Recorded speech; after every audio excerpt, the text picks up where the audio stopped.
And we are live. Welcome, everybody, to the 6th episode of the Xbox Live Party Podcast USA stream.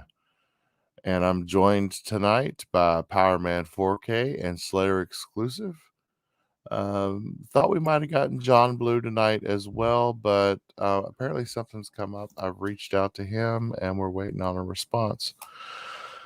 But getting close to the holidays, still news coming out every day. That's Power, right. what you been playing? I took some time before the podcast and I jumped into the Gunk. It just came out today, I believe. Pretty cool little game. Kind of like a exploration platformer with a little bit of combat. Pretty fun. Looks pretty good on the big screen TV. Other than that, just I call them my comfort foods, so I'm playing Diablo 3 season 25 and I've been trying to Dying Light, getting ready for Dying Light 2. It looks pretty cool, and still dabbling in Halo, of course. So of course. Slayer, what you been doing? I've been playing a couple games. I finished off GTA 3, and then I was just completing some of the rest of the achievements that I had left over. Still not done yet, but I have a couple more left to go. But trying to clean that up, and then been playing Dungeons and Dragons Dark Alliance. Got a new DLC. We got a couple new levels, so I've been playing through that so I could post that up on my own channel and. Other than that, just played a couple indie games here and there. My friends and I got a chance to play a good long session of Among Us yesterday since it came out this week on Xbox on Game Pass, and awesome game, as I'm sure many people know already because I'm sure that everyone's played it by now. And today I started this game. This is my second time playing through it, but it's this game called King's Quest. If you've ever heard of it, it's actually the remake that came out in 2015 of the classic series that came out like back in the 90s. And this is basically, it plays like a Telltale game, but it's an awesome like adventure game where you do like puzzles and stuff like that and like quests and stuff. It's awesome. But that's pretty much it for me. And other than that, just like ESO. And and I can't wait. My vacation starts after tomorrow. Tomorrow's my last day of work, so gonna do a lot of gaming next 2 weeks. Nice. oh, jealous. Yeah. Yeah. It's been a long time. Well, I've been saving my vacation days, so it's time to use them. I have been playing Halo. And Nice. it's all I've been playing. Campaign? Shocker. Um, yeah. Campaign, and then you can see on screen I was playing some multiplayer. We just totally got our asses kicked in this match, but the other two matches that I have on here, I held my own and I did really good. So yeah, I see Nice. you're back in the chat. That's our dedicated fan, Slayer. In case you didn't know, he's here every Oh, week. yeah. Thimber, yeah. I mean, he comments on my videos. He's always there. He's Yeah. an awesome dude. He's awesome. Yeah. But Really other than appreciate that, guy. so we had a tragedy in Kentucky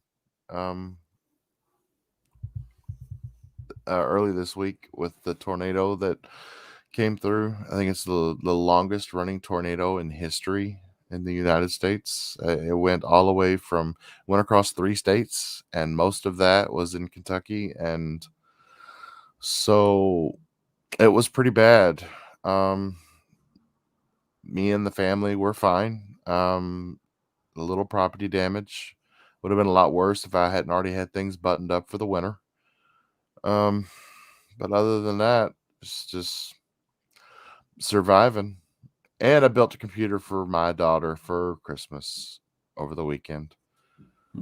Daddy got a new one, so it was time for her to get a new one too. But other than that, and I did download the Matrix, the Unreal Engine demo. Oh, yeah. I still got to check that out. There you go. Oh, yeah. Got to do it. It's Slayer. It's good. It's really good. I'm like, wow. I mean, yes, it wasn't like quite Hellblade 2 levels of immersion that we saw at the Game Awards, but dude, it's right up there. I'm like, wow, this is going to be the standard of games going forward. It's give me VR. Holy crap. I wanted to ask Bob and maybe even Slayer. Do you guys remember that Matrix game called The Path of Neo? Do you guys remember that? Do you guys ever recall that game coming out? It does ring a Yeah, bell, but I I never can't put played my it. finger on it. Oh, okay. So I'm a huge Matrix fan. I watched that movie like 8 times when it came out in like 1999, and so I played The Path of Neo on there. I think it was the original Xbox. That game was amazing. Oh man, it plays through the movies, all that kind of stuff. And then once you get the Unreal Engine 5 demo, man, my thirst, I'm just like, dude, I want a Xbox exclusive Matrix game, man. Like, how awesome would that be with that world, and those textures and details, and using Unreal Engine 5? Oh man, it'd be amazing. Yeah, I love the banter between Neo and shoot, what's her name? The community's gonna kill Trinity. me, but Trinity. Trinity, yes, exactly. The banter between the two of them, like they're looking at each other and they're like, you still know how to do this, right? You still okay?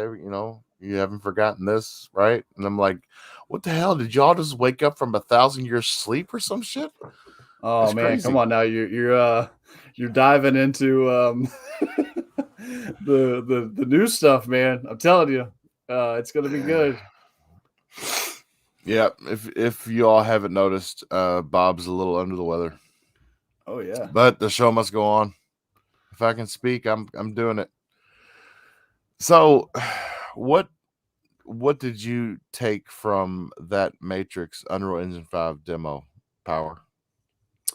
Um, the biggest thing that I took from that was just looking at not so much just like the Matrix, because that's cool from a fan perspective, but I was really taking time to go into fly mode and check out I mean, I was going into each window and looking in things and messing with the lighting and the shadows. It really makes me excited for the future of gaming, right? And it really goes to show that you know that these consoles aren't no specific console is holding anything back, right? Unreal Engine 5 is running just as good on a 2T flop PC, or it's all about how it's being processed, how these assets are being handled.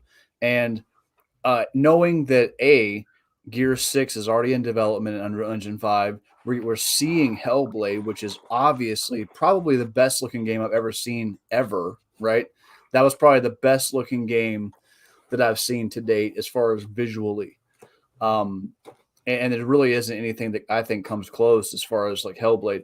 These new engines and these new consoles, we're not even close to tapping the giant resource that's inside of these things, man. So the biggest thing for me is I'm just excited for the future. It's really kind of a glimpse into what we're going to be getting the next probably 5 to 10 years. Yeah, definitely. It's I'm starting to look at the what the metaverse could be in a different light. I mean, we could have people, the ones that don't leave their parents' basement. They could be living lives on the internet. It's just it's crazy. Uh, well, Slayer, you haven't tried it, but you need to try it. Oh Definitely. yeah, I think I'll try to see if I can get a chance over the weekend because definitely want to check it out. It looks really good. I've Yeah. seen some footage of it and it looks really good. It, So and the cool thing is like you basically start out like it's almost like it reminds me of like an arcade shooter, where that you get in these scenes. Do you guys remember oh man, it was in the arcade, and you're driving around, you're talking, and like Bob said, there's a lot of banter. They're kind of goofing off, and then they pop off into like a shooting scene, where like your Neo or your Trinity or what have you, or the new character that you end up walking around with, and then there's a part where it kind of dumps you out and lets you explore the city, quote unquote. You know what I mean? That they have kind of Mm-hmm. running in the background, so you can like kind of watch the AI. You can turn shadows. You can change the time of day. You can see basically how Unreal Engine 5 is, my guess is, setting up all these scenes and assets. So it's really cool to kind of get a behind the scenes glimpse at whatever they're going to be using. So yeah, and it's free. You know what I mean? There's no commitment. So Yeah, definitely. Um, all right, on to our next one. So it's no longer a rumor. If you think it is, I encourage you to go onto Ubisoft's YouTube channel and watch their 9-minute video on how they are remaking Splinter Cell. oh yeah. And wow, and I didn't realize this, but Splinter Cell was actually Ubisoft's first like adult themed game. Before that, they were making like, well, they weren't kids games, but there definitely wasn't death and blood and everything else. And so hearing them talk about how they were excited to put the first Splinter Cell on the Xbox because of the real world shadows and everything, and the night and the dark and the light and the day. And I almost felt like I was watching an episode. I had to actually back out of my YouTube video because I thought I was watching on accident an episode of the making of Xbox video, the way Ubisoft went into Xbox. And no, I was still watching the Ubisoft video, but I guess I didn't really realize that Xbox had a big part of Splinter Cell too. And I mean, it's going to be sounds like they're doing it the correct way. It sounds like they're doing it the same way Mafia 1 was done. It's going to be a new engine. It's going to be completely redone. This is not going to be just a new slap of paint. This is not going to get the GTA treatment that everybody is unhappy with. This is going to be a true remake. And I would even go as far as to say reboot. And I'm excited because I'm not expecting, whenever this does come out, I'm not expecting to play the same game that I played 15 years ago. I'm looking for a different experience, and I think they're going to give it to us.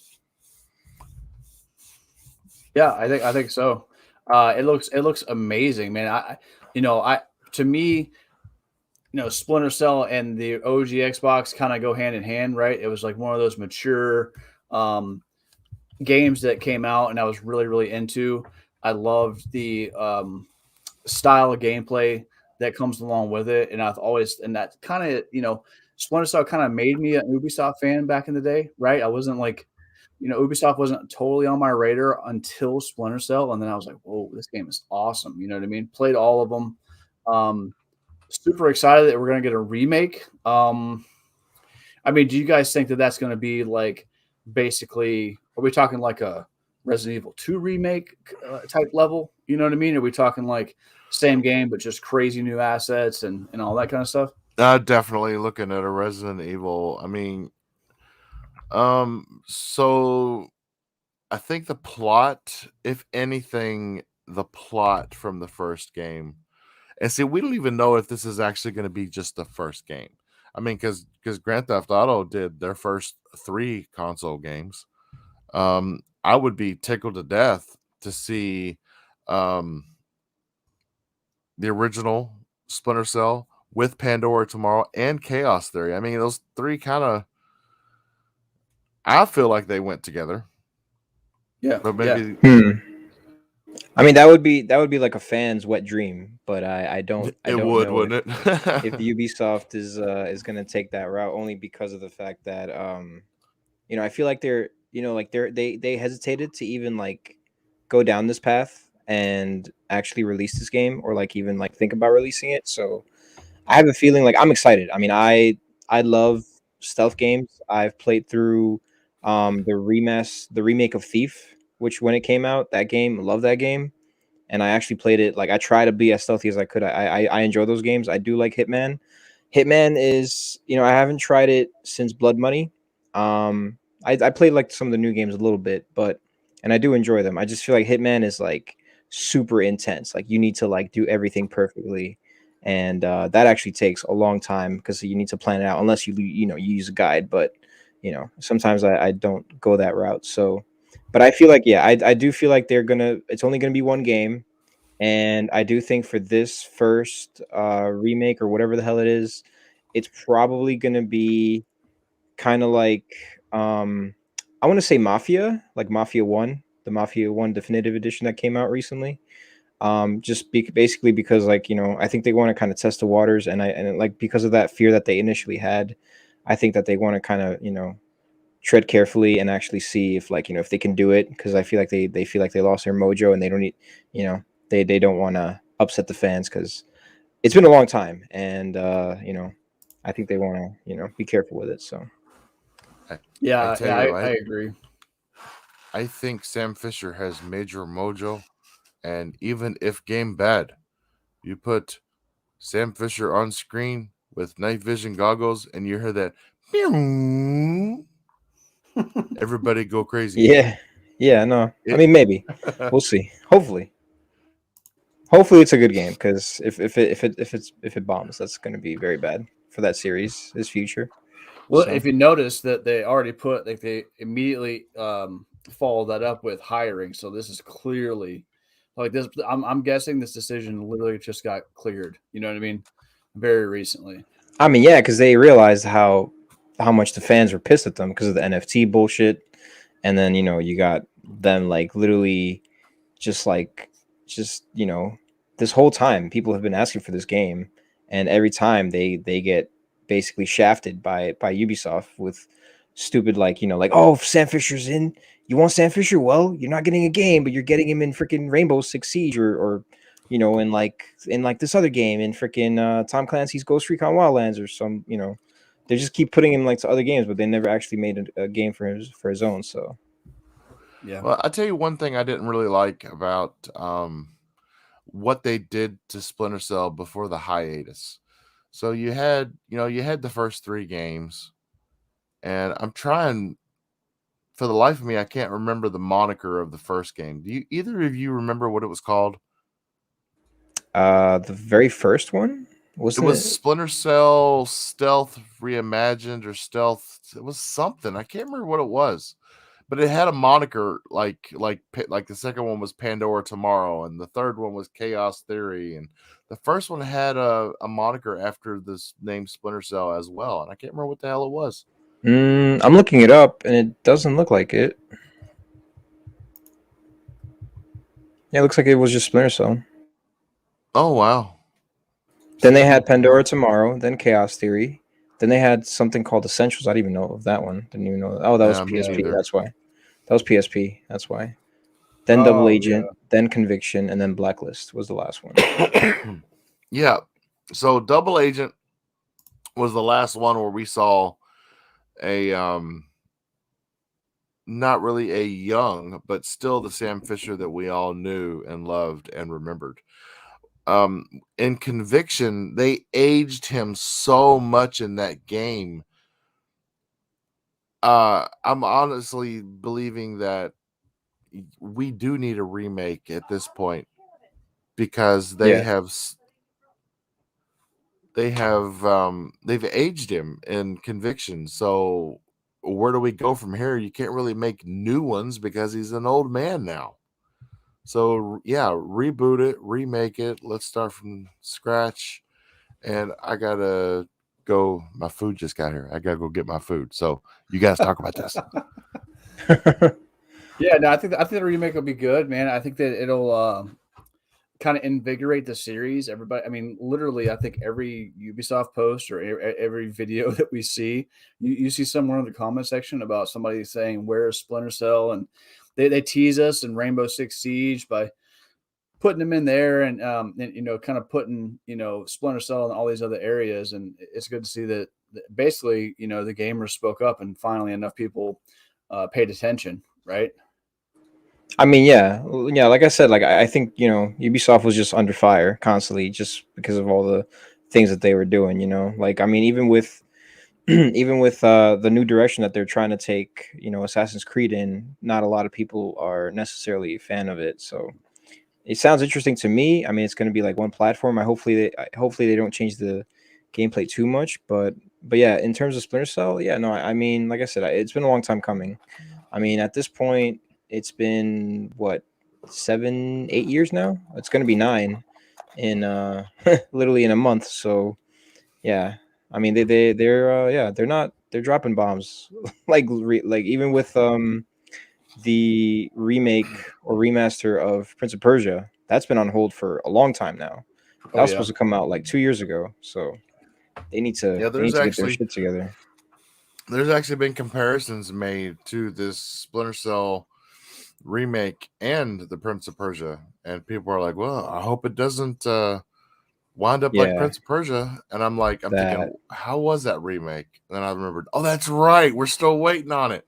Yeah, Yeah. I know. Yeah. I remember when I first I think at one point it came up on the store to pre-order, and it was actually like on the Xbox store to pre-order, and I think I was like, oh, look at that, it's literally coming out in like a couple months, and that was like what I think December 2020 was when it was initially supposed to release, and yep, since then nothing. Yeah. So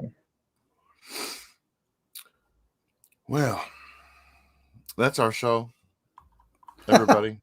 Yeah, nothing 22 else to talk minutes. There you go. Superhero, Merry Christmas, and about. We'll see you in the new year. But no, I do want to talk about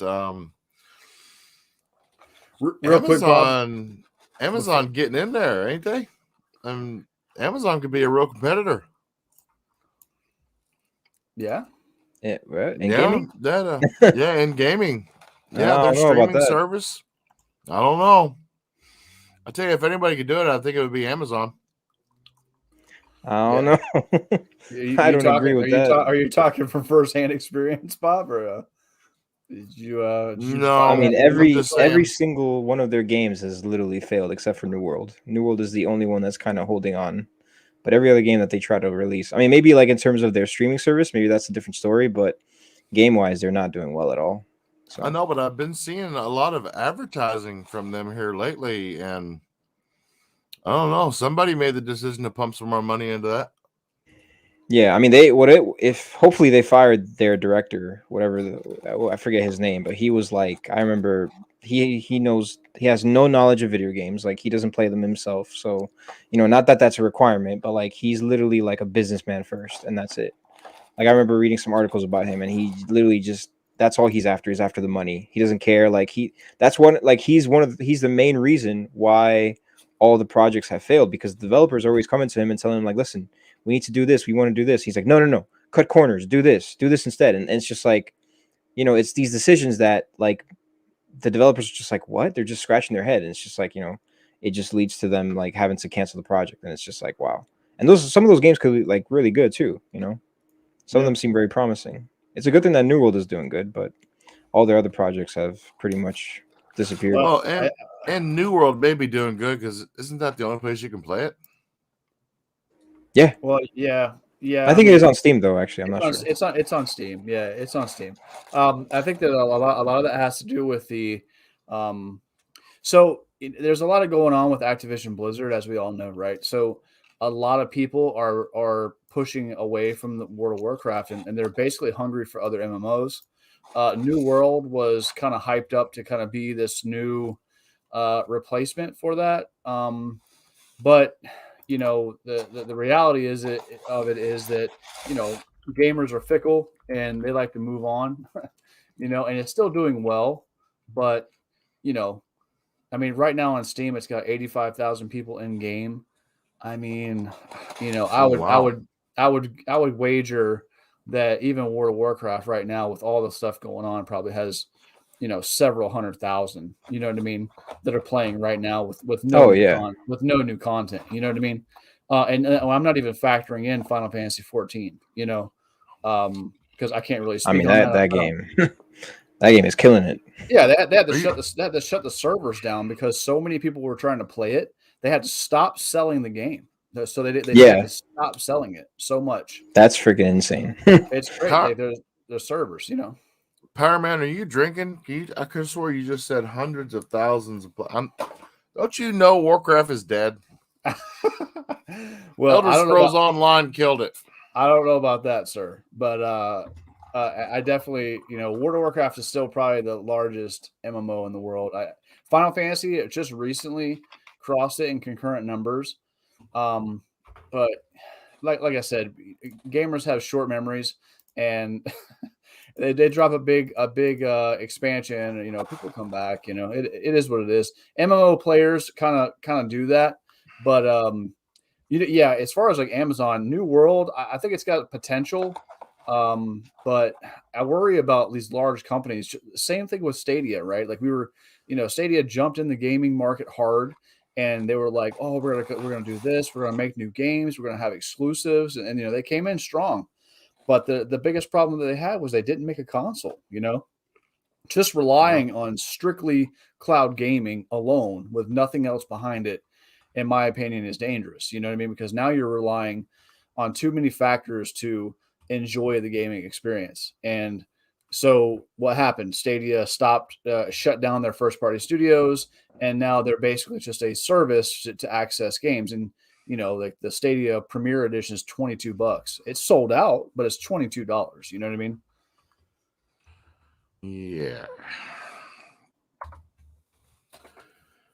Oh, and then if anybody's going to jump into trying to put NFTs in their games, it's going to be people like that. Which I'm glad that gamers are speaking out about. This whole NFT nonsense that's going on in gaming. And I'm sure we can probably talk about that. But Stalker 2, for instance, saying they were getting into it, and of course they just released something saying that they were backing out of it. I don't know if you guys saw that, but they made the decision to step away from the NFTs. Yeah, I think Thimber just mentioned it not that long ago in chat. Oh yeah. Okay. Yeah. So they dropped an announcement saying originally that they were, and they got so much backlash on it. I just don't know. I don't know who's in these ears telling these people that doing NFTs are a good thing in gaming. That's the last thing that people are going to need right now. You know what I mean? We've already got to deal with microtransactions and free to play gotcha moments. NFTs are just a dangerous path to go down. And they're just whale hunting. They're looking for whales, people who are going to spend the big bucks, but I'm glad that gamers are speaking out and saying something about it, and hopefully that's where it stays. Okay, I'm not recognizing the acronym. What's an NFT? So an NFT, Bob, is okay. So basically, like, imagine if I had a painting, right? And so I don't really have a painting, but I'm going to give you a receipt that says that you have ownership of this painting, but you don't actually have it in your possession, nor does really anybody else. But because you hold this receipt, it holds value to people who may want your receipt for ownership of said thing that nobody really owns. And if you're super confused, then I just wrap your head around that. if you're confused, you should be, because everybody else is. Picking up pieces of brain off the floor right now. Yeah, it's a really dumb concept, but it's selling like crazy for some reason. It reminds me of like almost like a pyramid scheme, right? It reminds me of a something that is promising value. It's a digital copy of something that you don't own, nor does the person that has it, right? And a lot of these websites are popping up to sell, like the gaming and things, right? So there'll be pictures, even gifts, and things, and they're like kind of quote unquote one of a kind, if you want to call them that, but they're digital. And like I said, people are just kind of buying into it. And the dangerous part is when you start getting into that kind of stuff with gaming, then it starts to become less about playing a game and more about trying to outbid somebody for a cosmetic item, Oh, well, yeah, that does sound really retarded. Yeah, definitely. But so, on a different note, it seems that 343 Industries has, and before I say it, I'm just going to remind you, Ash, yes, they listen to fans. And you are getting a lot more of the cosmetic stuff after level 10 than just the XP boosts and challenge changes. Which there's this. So some people believe that that they were going to do it until they got called out, and then they were going to go back on it. And I look at it as this is the first like battle pass that any game in the Xbox Studios has had.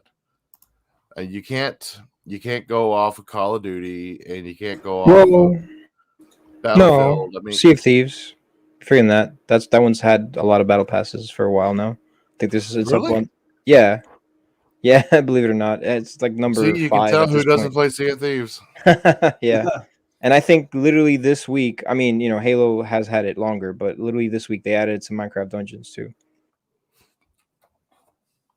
And Minecraft Dungeons is actually going to follow the same suit as Halo Infinite, where once you buy it, you're able to just keep it without it expiring. So, and just change between them, which is good. Oh, awesome. Yeah, I really hope Sea Well, of Thieves does that, because Sea of Thieves still has the timer for some stupid reason. But yeah, so what do you think? Do you think that what would be the benefit of 343 doing it the way they did it at launch, and instead of the way they're doing it now? What would have really been the benefit? I mean, you already bought the battle pass. are you referring to it expiring or what exactly? Sorry. No, they've revamped the rewards Oh, I didn't even in the notice battle that. pass. I haven't been on it in like a week or two. So if it's recently, then the only thing the last thing I remember learning or like reading about is the XP changes, where they made it like you get the XP for like 5 the first 10 matches you do a day or whatever. I didn't see the Correct. rewards being changed, but that's good Yes, to the hear. rewards were changed, and to be more specific, um, let's see. So after level 10 in the events, XP boosts, etc., have been replaced by cosmetics and armor pieces instead. Oh, that's good. Okay. Yeah, Okay. that's Yeah, that's great. good. I don't think that's something they were holding from people. It's a positive change. I Although I just do think it think was. that it was probably people getting pissed off for them to do it. I don't think they had that plan originally, because otherwise they would have, changed it or not have it released the way that it did. Well, they may not have had a problem. They may not have seen the issue with their plan to start, because I mean, you already bought the battle pass. What were they going to gain or lose by changing the way things are done? I just think they didn't know. They didn't have any experience. Yeah, I mean, personally, like when I looked at the battle pass before these changes, I mean, I'm sure it's a lot better now. I didn't really necessarily see a problem with it, because like I'm used to like games like League or Fortnite, where they have like literally one skin for like $20 or $25, and it's freaking insane. And you're just like, and I still buy some of those. Like it's sad. I'm sad to admit it, but yeah, I do. But like the fact that you're paying $10 for a battle pass that doesn't expire, and you're literally getting like I mean, there was at least like 5 to 10 armors that I saw, which was pretty good. I mean, Halo's history, they've never had you know this purchasable like DLC or like these microtransactions, but that is the world we live in today. So you kind of have to like get with the times and just accept the fact that that's just what's going to happen. So I think it's I think it was fine before, but now it's much better that they did that. So And any of you that have checked out Dealer Gaming's video today on YouTube, um, yeah, Forza Motorsport 8, bring it, baby. Oh yeah, I'm ready. me too. I'm ready. Let's go. I mean, I'm excited. I think that game is gonna blow our minds visually. Mm-hmm. you know, and I think we're going to see 100% of the Series X and obviously, you know, a top end PC, and what we're going to be able to do, you know, on these consoles, man. And just that little bit that we saw, you know, those vehicles, and that was all early stuff. But yeah, Forza Motorsport 8 is primed up to look pretty good, man. Yeah, I can't wait. I'm all about me some cars, and Forza Motorsports does it just about as real as anybody. I mean, yes, Horizon is a lot of fun. There's a lot of arcade racing thrown in to Forza that makes it fun. I'm not saying that motorsport's not fun, but it's very, very competitive. It's race game. Racing. That's race game, brother. Yeah, I think it's going to be awesome. I remember them talking about how they were going to, you know, they were doing a lot of revamps and kind of, you know, rethinking about what Motorsport 8 is going to be. So I think that's going to be exciting. And once again, another huge first party entry into Game Pass that can potentially pull people in, man. Mm-hmm. Okay, I'm all out. What y'all want to talk about? NFTs. No.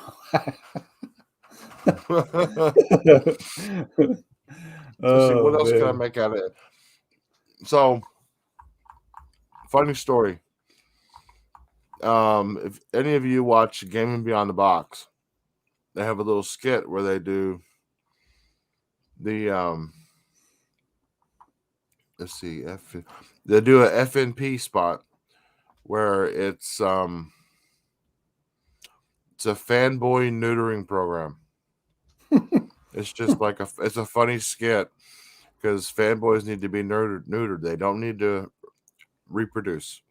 And so I went on Game Beyond the Box's site and I bought an FNP t-shirt. And right underneath the big FNP letters, it says Fanboy Neutering Program. And I was like, okay, yeah, that'd be pretty funny. Okay. So it came in, and I'm standing on one side of the house, and I hold it up, and I was like, my shirt came. And my wife was on the other end of the house, and she thought it stood for fat, naked people. Wow. I can't make this shit up.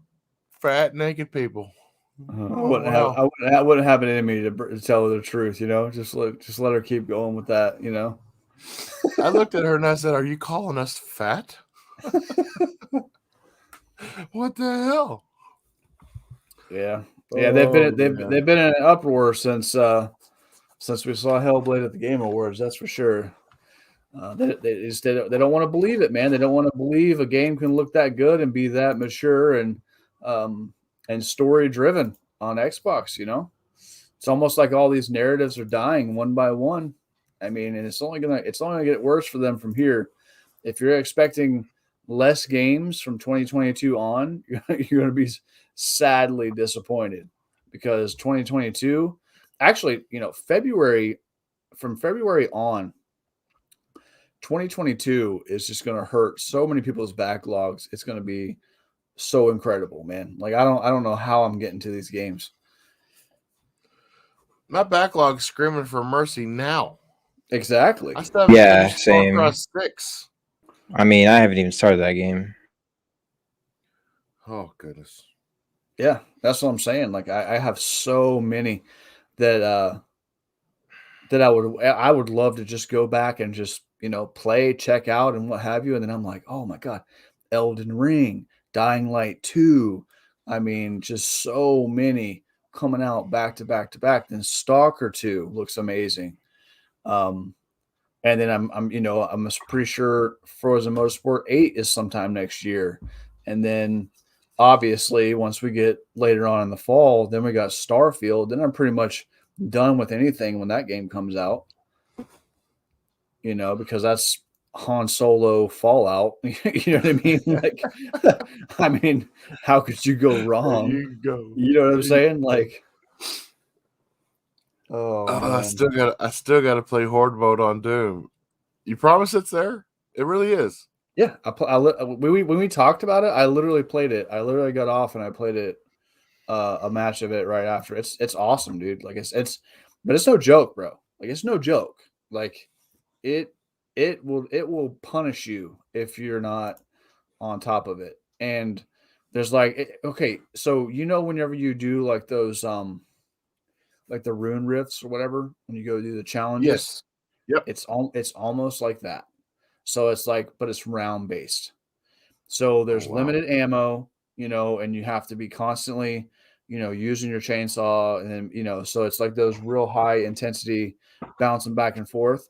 And then that's round one, and you move on. Kind of like Gears, but I feel like Gears is a little bit slower because you're setting up and you're building things, and then you do a round. But like, Doom in good fashion as it is, it's just punching you in the face with it nonstop. That's right. Take it right in the face. Pow, pow, pow, pow.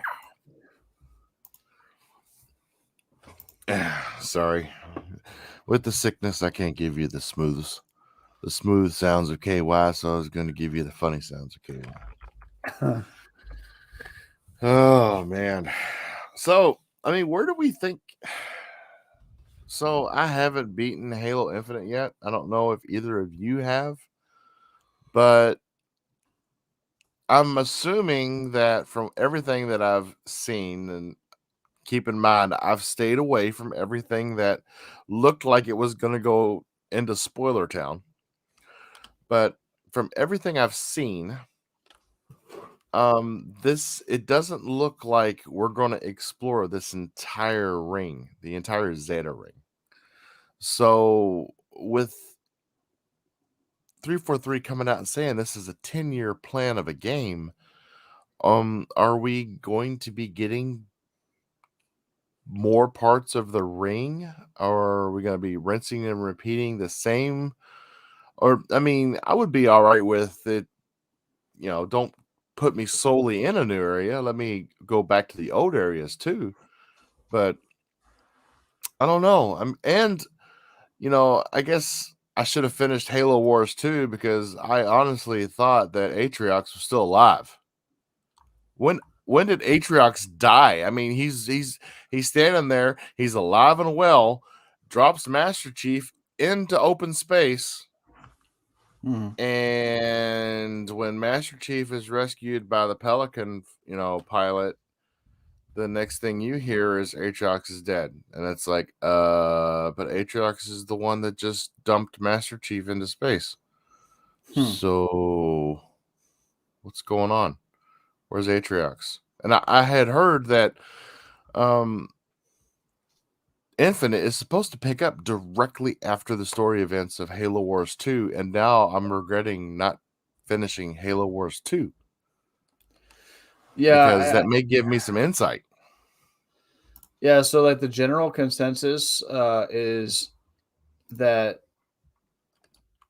Atriox was implied to be dead, but nothing has been 100% confirmed. And I have not finished Halo Infinite, so if that's cleared up later on in the game, then I take that back. But I'm probably like, I don't know, maybe halfway. I haven't had enough time to sit down and finish it, but I know from Halo Wars 2 that he was more or less implied to be. So, let's see, I didn't finish Halo Wars 2, but I know that the entire game you were fighting Atriox. I mean, he was the bad mofo. But yeah. like I said, I didn't finish it, so I don't know. Do you kill him at the end? Or do you think you killed him? If I remember correctly, it was he was in a ship. It's failing me, but I know that it's very ambiguous and it kind of left open. because think about the beginning of Halo whenever it shows Chief and him, where him like beating the crap out of Chief, and then it Yeah, just cuts that's not in it just Halo cuts Wars. off. No, and then it just cuts off, and then all of that stuff happens. The war or whatever broke out to break the Halo ring, and then now Atriox is dead, and Eshram and all the other guys are kind of left over, and there's this overarching story of them digging and looking and trying to find, which my guess is probably Forerunner technology. Oh, definitely. So yeah, I think there's more to this story, and here's the thing: like we have to remember, and it reminds me a little bit of like Destiny and all that kind of stuff. Like, for Destiny has been telling the story that they're in right now since the game came out. Like the whole darkness coming back, and um, Sabathun and all these major characters that are in the Destiny universe. Um, like they're just now getting to show these characters to light, and the game has been out since 2014. So if a game like Halo Infinite, which we know is going to have like episodic continuations of campaign, who's to say that Atriox isn't the giant big baddie that's going to lead up to a big massive, you know, culmination. I mean, how awesome would it be to, you play Halo Infinite and it's not really in the news, and all of a sudden they drop a trailer with Atriox in it. You know what I mean? And then there you go. Like now Halo's back in the minds of people. Now they're buying the battle pass. Now they're subscribing to Game Pass. You know what I mean? So that's my guess. Like I said, I haven't beat the game yet, so I don't want to. I'm not going to speak on it officially. So until I finish it, um, nothing else. And honestly, it's made me want to kind of go back and go through Halo Wars 2 again. To And get a lot of that how story.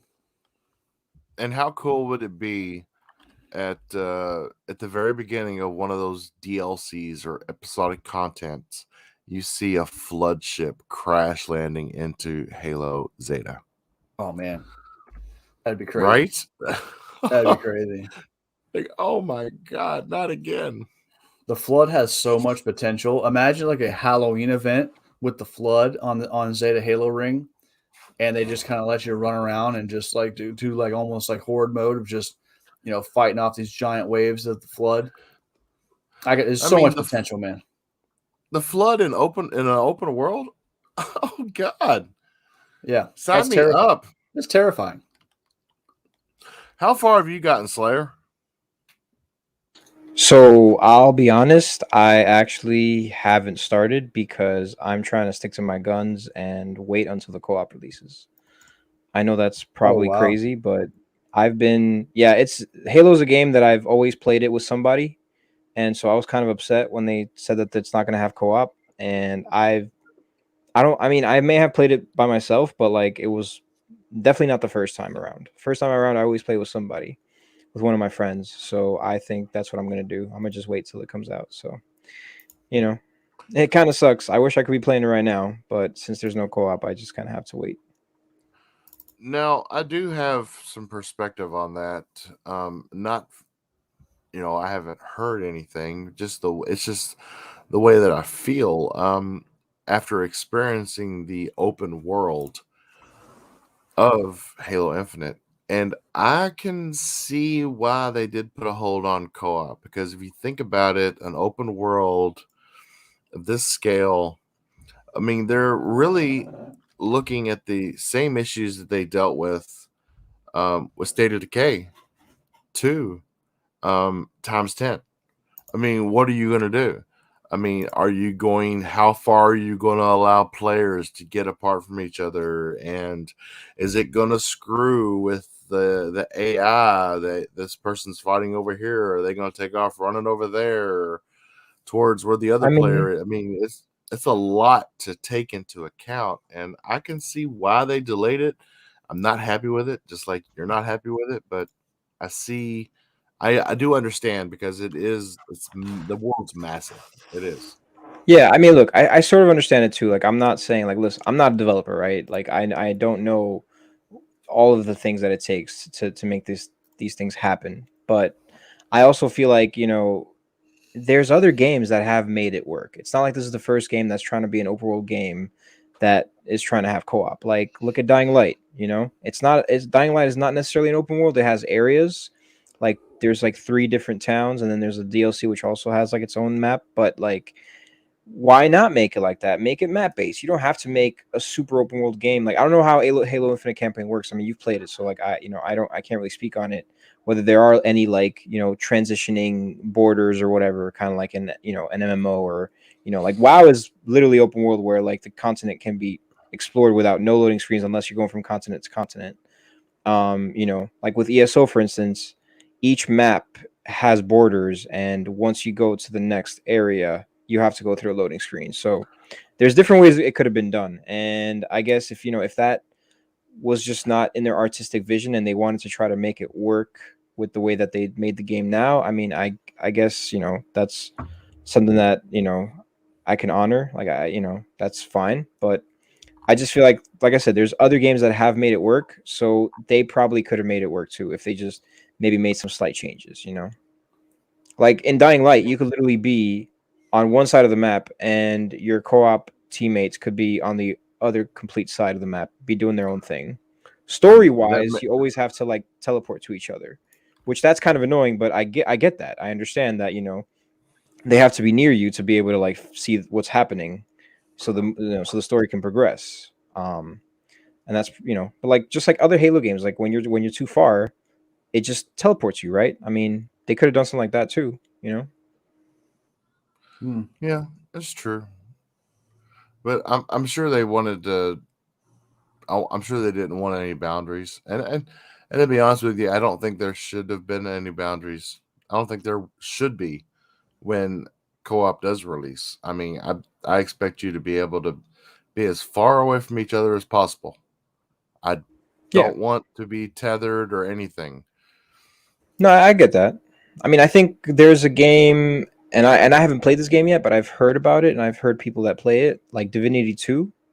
That game, I believe you can literally be like in completely different areas of the world and literally be moving the story at 2 different spots. Like my teammate could be on the other side of the world and doing a quest that I'm not even a part of. I don't necessarily like that idea. That's kind of lame because then I don't get to see what they're doing and vice versa. They don't get to see what I'm doing and like the story beats that I'm passing and whatever. But I mean, I definitely agree with you. I didn't necessarily would appreciate if you were tethered to each other. That would kind of suck. Um, Yeah. but in a way, like I said, like the other Halo games have kind of done that. It wasn't like to the point where like, oh, you know, you literally couldn't move because there was like the tether was like blocking you from moving, but it would just teleport you to wherever there were teleport spots. And I get, like I said, I understand that in an open world game that would be a lot harder to do and it wouldn't really make sense.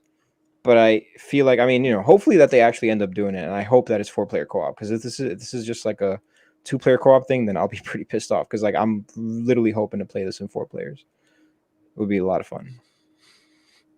Oh yeah, I kind of like to play with 8 players. I mean, hey, the more the merrier. All out But war. I'll take 4 over 2 any day. I just hope that they don't limit it to 2 because that would suck. So I see Oculus is stepping up their game too. Oculus has got a new advertising campaign, Oh, nice. and I mean I've used Oculus Quest, and to be honest with you, I really liked it. The only thing I played was Beat Saber, but it was a lot of fun, and I felt like I got the best workout of my life. But yeah, I mean, I think every Xbox fan would. I mean, and now correct me if I'm wrong, because I could be, but I don't want to wait for a development of a peripheral VR device for Xbox. I would just rather see Xbox partner with the people that are doing it the best right now, and with that being Oculus. Why not? I mean, if you look, I know if you look at the price of the Oculus Quest 2, so I mean, it's not cheap, but it's also not extremely expensive. But when you also figure in that your Series X or your Series S is doing all the processing, then you're basically just getting an Oculus that's a screen and headphones. So that would be a cheap VR headset. And Oculus has found the sweet spot. I believe it's 90 frames a second. That is still smooth, but still doesn't give you that feeling like you want to, get sick. Yeah, that was always the big barrier for me, man. It's like I put it on and it's cool, and then like after 10 minutes, I feel like I want to throw up. So I'm just like, oh God, or like I lose my bearing and I want to fall over. You know what I mean? Like it's just, Yeah. maybe I'm getting older. I don't know. I mean, I own one, and my friends own one too, and I've used it with them before. But for me, the main barrier is my vision. So I wear glasses, and my lenses are actually too big to fit inside the Oculus.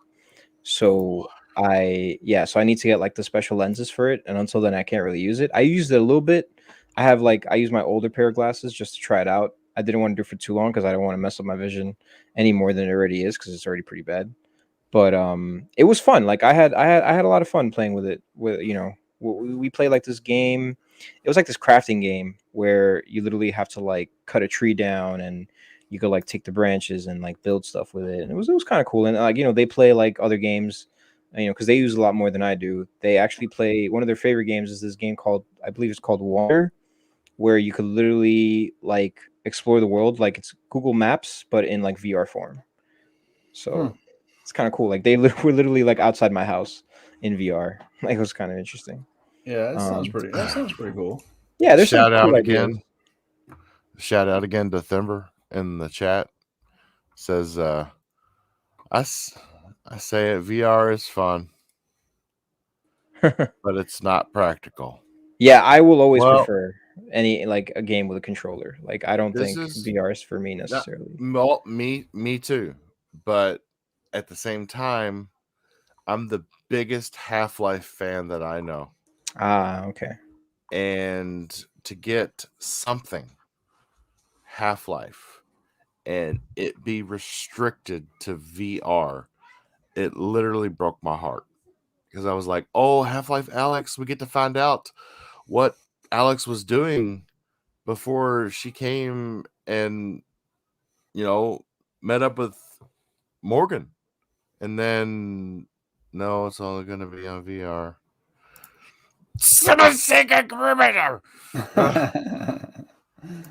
Yeah, I mean, damn. But I mean, I think it was cool. I mean, obviously the Valve Index is obviously like superior. I mean, obviously you're using a PC, but yeah, it was a good. Alex is good. I think that obviously people are clamoring for like a true successor. Maybe that was like a little dip into the pond and see how people react and kind of go from there, right?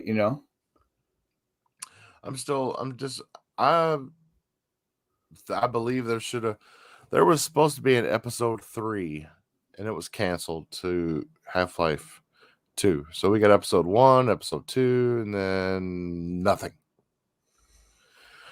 And here we are 15 years later. Nothing. Mm-hmm. Yep. It's like Duke Nukem on the largest scale possible.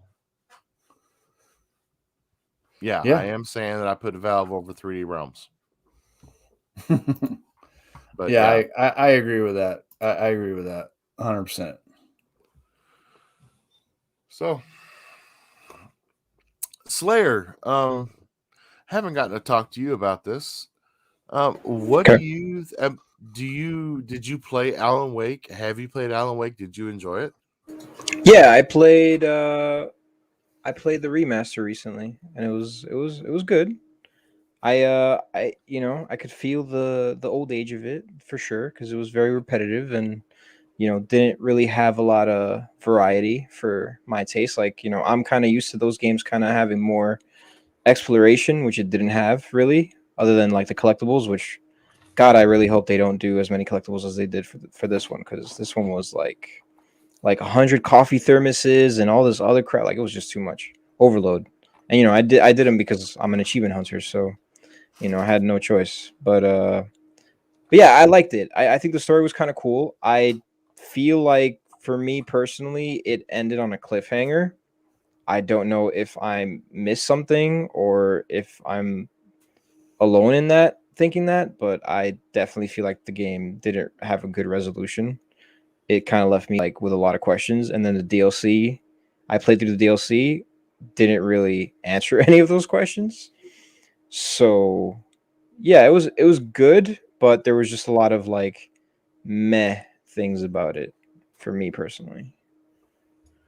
Okay, so as somebody with a fresh perspective on the Alan Wake gameplay and universe, how do you feel about them taking that survival horror aspect of Alan Wake into open world? I think it'll do a lot better. And I think, hopefully they, like I said, vary the combat a little bit more, add a lot more exploration to it. Like make it like if they make it kind of like Dying Light, where you have an open world, you have the quests and stuff, I think that'll work just fine. You know, I don't think that'll be a bad thing necessarily. Yeah, I was kind of shocked when they said that. I was like, "Wow, really?" Because, I mean, yeah, I do, and I love open world games. I would go as far as to say that my favorite action adventure games are open world games. My favorite shooters are open world games. But the whole point, I mean, when you like say, I got the collector's edition of Alan Wake. Oh goodness, over a decade ago when it first came out for the 360, and it came in a case that looks like a novel. And to me, that's the way Alan Wake's supposed to be played. It's supposed to be played as if you're living a story. And I'm afraid that the open world may take a little bit out of that narrative that made Alan Wake what it was. So Yeah. I mean, don't get me Well, wrong, they can pull it off, but I don't I know. mean, I get you because like, I guess Assassin's Creed kind of comes to mind, right? Because I do feel like I've played literally every game except for brother what is it? The one that was like a spin-off. That's the only one that I didn't play. Where you're Alan playing Wake's as Nightmare. Huh? No, no, no, no, no. I'm talking about Assassin's Creed. The one where you're playing as Hatham Kenway's father. Um, but so like those games, pretty much every game up until when they started going open world had a pretty tight knit story and one that you could like follow very easily, and and it was fine, right? But then they started moving into open world, and you got to the kind of like the issues where you could literally go anywhere and you could literally do the quests in any like path that you wanted to take in any order, and I don't like. I don't like the fact that you can literally go anywhere and just like, okay, I want to start this quest line now, and it's still part of the main story, but it's different quest chains that kind of make up the whole story. I feel like that kind of tends to make you lost a little bit, and I hope that that's not the case with this game because I also see like I'm definitely a believer that not every game has to be open world in today's world. Like it doesn't need to happen. Like I heard that I don't know if you've heard, but I think the BioShock game, the new BioShock game, is also going to be open world. Not a fan of that. I'm not. I'm Yeah. not. I'm not a fan of this game being open world because I feel like it. I don't think it should be. I hope they can make it work because I mean I love Quantum Break and I didn't mind that it was a linear experience at all. I feel like that works for a lot of games that are in that format. I Yeah, don't especially think. when you're playing as a writer and I mean, the writer writes the story the way he wants the reader to experience it, and that really came through with Alan Wake. And I'm just afraid that's going to be completely lost with open world. Yeah, it could be. I mean, hopefully they don't make it super open world. Like I feel like there's levels to it because I mean some may argue that games like I mean Halo Infinite I guess is like based on what you said, it seems like it's super open world where like everything's open, you can go anywhere, right? That's kind of like Assassin's Creed. But then you have games like I can't remember, like Dying Light, has an open world, but it still has a linear story where you have to do the quests. You could do side quests, but you have to do the story in order. Assassin's Creed Right. is not like that, Assassin's Creed, you could literally go to like different locations and there's different main quests in those areas. And then it all wraps up with a finale.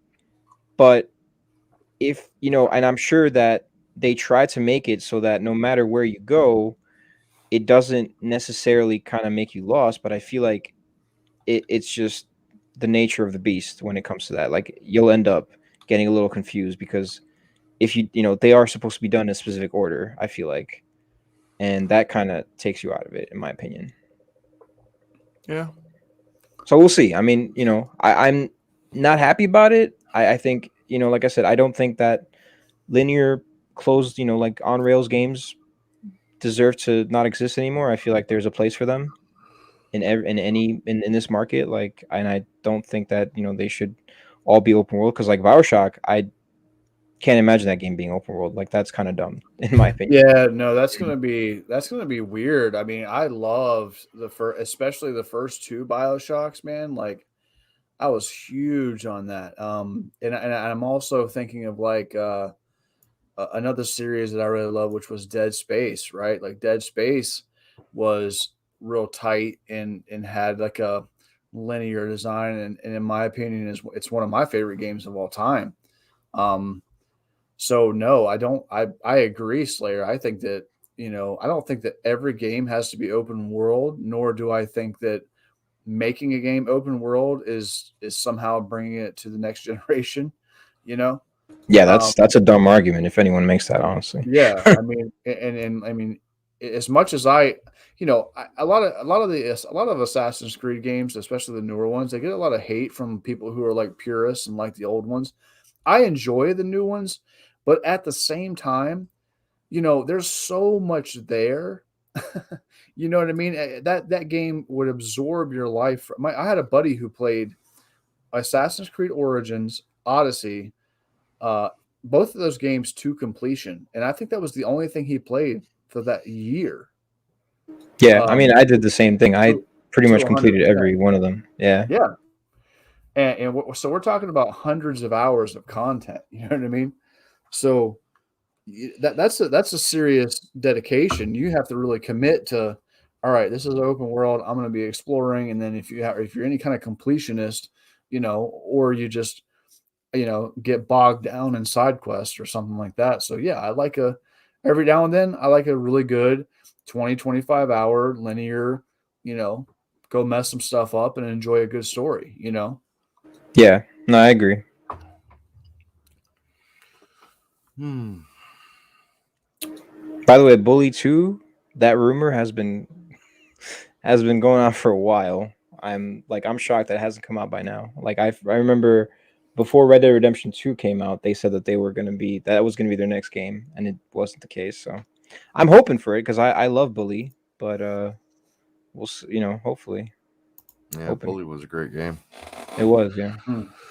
Yeah. But yeah, like open world So games, like look at GTA, right? Real quick, sorry, just real quick. Like those games work, like they're open world, like Saints Row, same thing. They work because they figured out how to like make it work. Far Cry, same way, Yeah, same thing.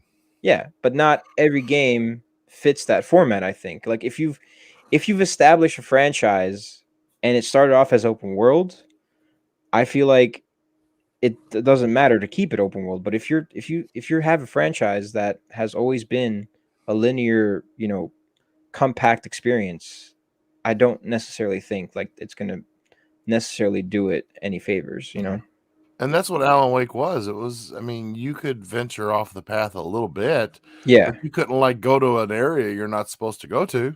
Right. So Yeah, I mean it worked for Halo, I hope. I mean, sounds like you guys are pretty pretty yeah, happy with it. yeah, it works for Halo. That's Just good. yeah. you wait. Oh, Yeah, and like it remember, worked. It worked for Ghost Recon too. When Ghost Recon went open world, I mean, at least oh, for me, I don't. Wildlands. Yeah, like I don't know if I never really played any of the other ones. I guess I played them a little bit, but I mean, that's not necessarily a game that I feel like has to be like cornered in one format, in my opinion, because it's just it's not like a franchise that like is known for its story, as far as I know. So Hmm. But a good some sound advice to you, Slayer. Um, I'm not 100% sure on this, and I'm just saying that so that it's not a spoiler. But if you get near a collectible, um, I okay. I would be watching out for an elite in active camo with a sword. Okay, good to know. I'll keep that in mind. Bastards are everywhere. You're like, oh, just 50 more meters to go, and I've got this upgrade, and you're like, Oh damn. fuck, where did he come from? Bullshit. Hmm. I know exactly what you're talking about. It's great. Oh man. Also, be ready for that. Yo, the heroic is no joke, and legendary is like godly difficulty, man. I'm telling you. You roll up to an outpost in Halo Infinite on legendary, you better be ready to bring the A game, especially by yourself, dude. Yeah, the Like gameplay I'm not on messing with screen right that now is on until heroic. yeah, I'm not messing with anything until I get some friends to roll with it in. Oh no, normally I play like games on normal when I first start them off because Yeah, yeah, me I too. want to enjoy the experience. I don't want to like make myself, like I understand like some games, the hard mode is not necessarily hard, but like I don't want to risk it. I just want to enjoy the game my first time, and if I feel like the game is good enough for me to play through it again, and I want to maybe challenge myself more, I'll increase it for the next playthrough. But initially, I always go through normal. So So how let's say when Hellblade 2 comes around, how much of the Series X's power do you think we'll be using at that point? Hmm.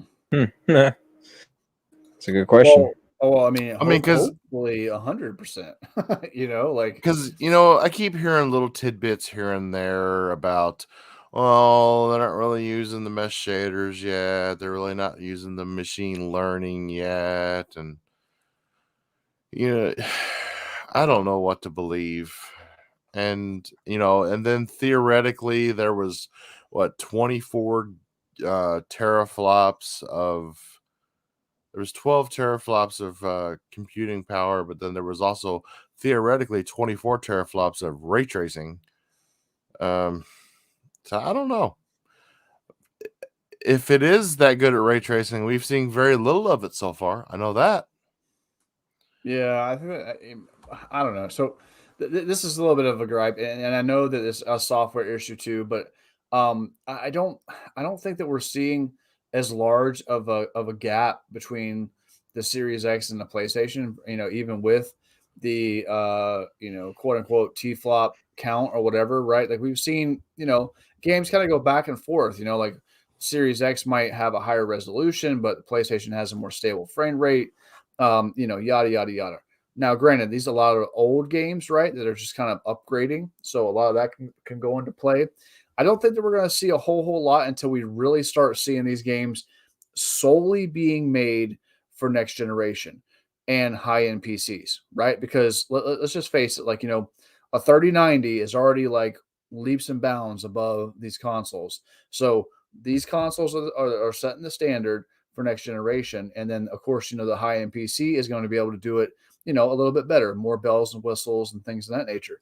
So I think that until we can drop all of next generation, they could say, all right, let's just focus on this. It reminds me of like saying, hey, like we're going to stop working on this old small block 350. It's a great motor, but now we're going to be focusing on the brand new 2023 V12 disgustingness. You know what I'm saying? and really just crank it up and build it, knowing that this is solely for this. You know what I mean? Yeah. Yeah. I also think it has a lot to do with so correct me if I'm wrong, but I believe that the PlayStation's programming and APIs are all universal. They're not DirectX. Right. Right. So that's why you see the games that are designed for DirectX, like one of the very first games that had a whole lot of ray tracing was Watchdogs Legions. And that game was actually built on DirectX 12. And so it took immediate use of the DirectX APIs that our RDNA 2 had the extensions for. And I don't know what's going on with slip space, but I understand the tools being an issue, but at the same time, I'm assuming that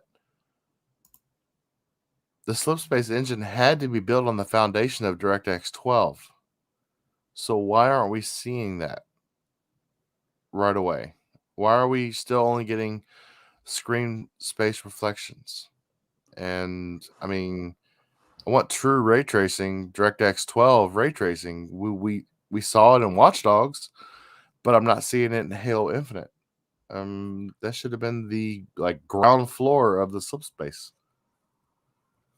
Yeah, I think it's more of I mean, I know we're beating a dead drum, but I feel like the pandemic probably had a lot to do with it, right? I don't think that they had a lot of time to learn a lot of the platform beforehand, because like on the Sony side, you're not seeing a whole lot of it either, right? Like you see it in Miles Morales and a few other games, but overall, ray tracing isn't being implemented as much as it is as it was intended to be, or what they said it was going to be. And it may very well not as much. We've until I think that we're going to see stuff like AMD's Fidelity Super Resolution, right, where they can, use the AI to upres the image, and they can implement ray tracing and still have a good clean image. So that upscaling technology is available. It's just not available on consoles in a lot of games. So if they could find a way to, really kind of cook that into the core of the game, I think they might have a better chance. You know what I mean? And those upscaling technologies are working very well. Nvidia actually came out with a driver leveled Nvidia image scaling technology that's activatable in your Nvidia settings. And what it does is it basically renders your PC at whatever resolution you want it to res at, and then it upreses it to your native resolution. So if you're running a 1440p, you can set it to run it like just above 1080p, and then it will upres the image to 1440p, but you still get the good frame rates, right? So you can bump the settings up, you can have the higher refresh rates, and then still have a clean image. You know what I'm saying? I think that we need to get to a point where we're utilizing that stuff better on the console side, and then I think we'll see more implementations of these, things like ray tracing and stuff that really, takes a hit because it hurts performance. Yeah, I totally agree. So this brings us to our last section that I like to think I've pioneered with the Xbox Live Party Podcast USA stream. And this is the section where the panelists get to chime in on maybe something I didn't talk about, mention, or cover. Do either of you have anything that needs to be said or needs to be covered? Yeah, I mean, it's something small. Like tomorrow, I'm sure everybody is excited about it as much as I am. But The Witcher 2, The Witcher season 2 is out tomorrow on Netflix. Oh Ooh. my gosh. Oh, I'm good call. binge watching all Hell day, yeah. binge watching. Are they dropping all the There you go. episodes? That I don't know, but I do know that Okay. it starts tomorrow. But maybe. I I don't feel like like I feel like Netflix I don't does like that. being So drip fed, man. I don't like being drip fed. I don't know yeah, who came out. I don't know who came out with that, but I subscribe to these services so I can binge. yeah. And I don't like being fed it every week. I don't know about you guys. I'll wait until all of them are out so that I could just watch them one by one or all in Yeah. one time. You know what I'm saying? Oh, I Same, waited same. halfway through the first season of The Mandalorian before I started watching, so that I had a good 3 hours to watch. Oh yeah, yeah. I let Mando go up pretty well. Um, before I watched all of them. Is that over? I Mando, mean, yeah. I mean, yeah. Mando's, you know. So now they're doing like Boba Fett. So basically, like Mando's supposed to be like going on doing his thing, and now we're kind of like picking back up on Boba and some new adventures from him. Is from what I can gather from the end of the Mandalorian. Okay. But Power, do you have anything? You know, no, not too much. I think we went over like a good little bit. I do think that um if anybody has the time or wants to check it out, I think the Gunk is a pretty good little game from what I played of it. I got about a half hour to an hour in before we started the podcast, and it looks like a cool little game.